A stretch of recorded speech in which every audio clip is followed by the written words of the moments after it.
Trichologist Lisa Akbari, your hair guru. And today I'm going to talk about shampooing. I'm going to talk about how often you should shampoo. I'm going to talk about hair colors and relaxers together. That's a big question, as well as how can braids grow my hair or can they grow my hair? That's important. But I first want to tell you a little bit about me. I'm a veteran. I've been in this industry for 40 years. So, and as well, I'm a trichologist. Own a clinic in Memphis, Tennessee called Lisa Akbari's World Trichology Institute. And I have a hair product line. See, I've seen a lot, bring a lot of experience to the table, and I feel like I can be the expert and your hair guru. So I want to help you with that. So let me tell you a little bit about this show. We're going to talk about hair.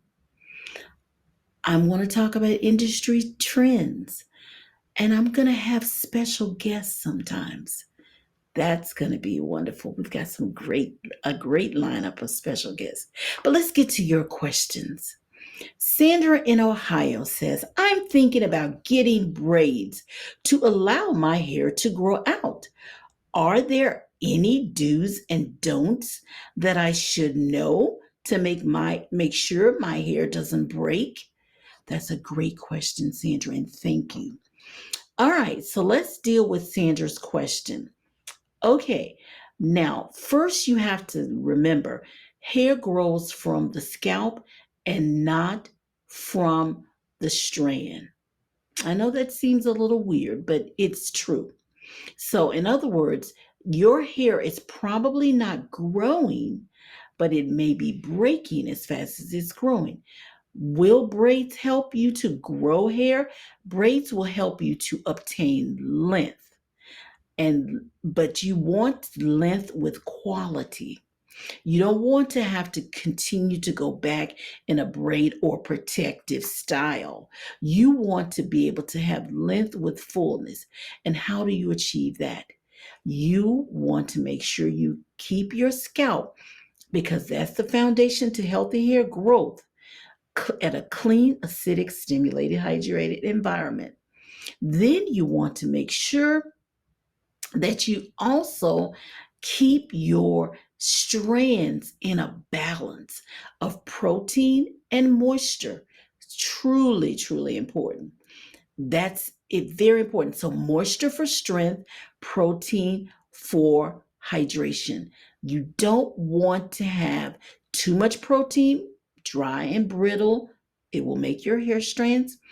Too much moisture, it'll fly away and frizzy. It'll make it frizzy. So you want to make sure that you have that good balance.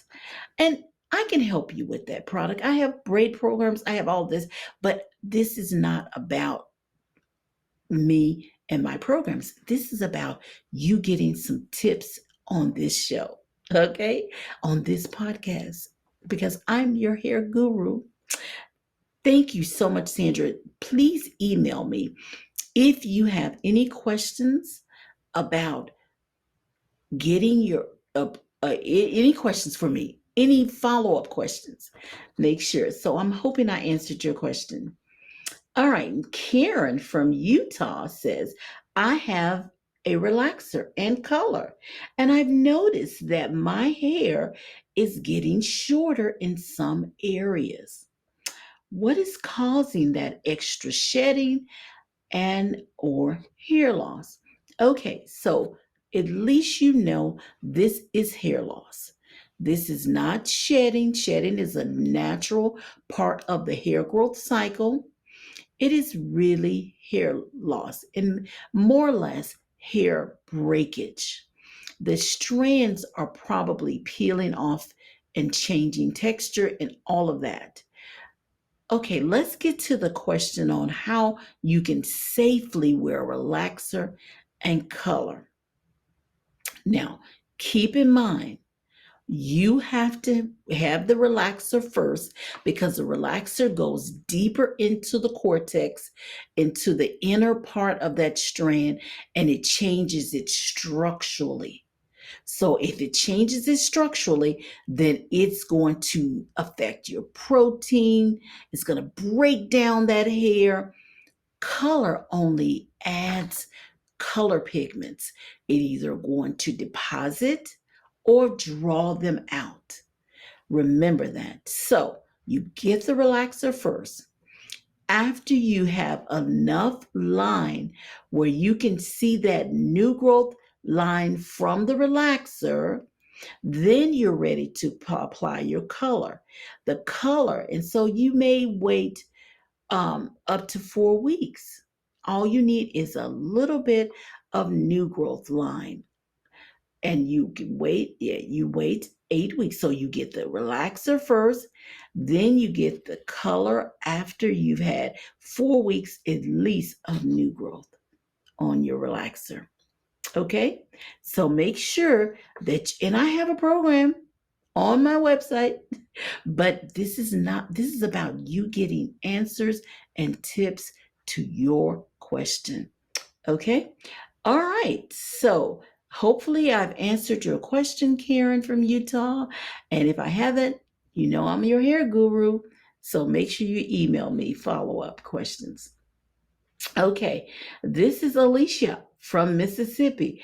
How often should I shampoo my hair each week? I don't want to dry it out, but I also don't want my scalp to itch. That's crucially important.